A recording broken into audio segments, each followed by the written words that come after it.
And then the last thing that I wanted to ask is there's this, again, allegation that Israel is an apartheid state and an apartheid government. And I'm wondering how you think about this one.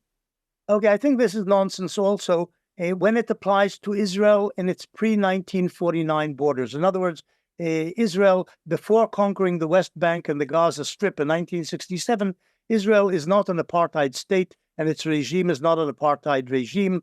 Israel's Arab citizens, as I said, 21% of Israel's population have full rights. They vote, they have members of parliament, they have a chief justice in Israel's Supreme Court.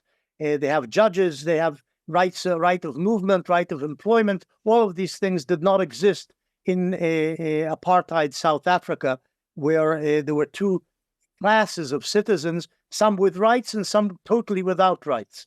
In Israel, it's completely different. There may be discrimination against Arabs. Israel, discrimination against minorities occurs in most countries, democracies included.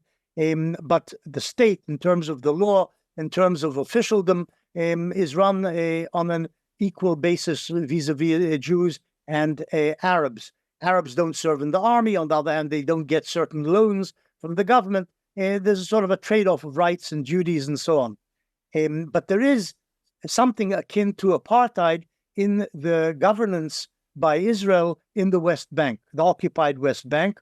There is a different system of justice which applies, different laws which apply to the Arabs who live there and the Jewish settlers who live in the territory. And I've always been opposed to the Jewish settler enterprise in the West Bank. There are even some roads where only Jews can travel or only Arabs can travel along. And this is a form of apartheid, not based on race, but based on national conflict. There is a national discrimination, if you like, akin to apartheid in the West Bank. But this does not apply to the regime in Israel or Israel proper, in my view.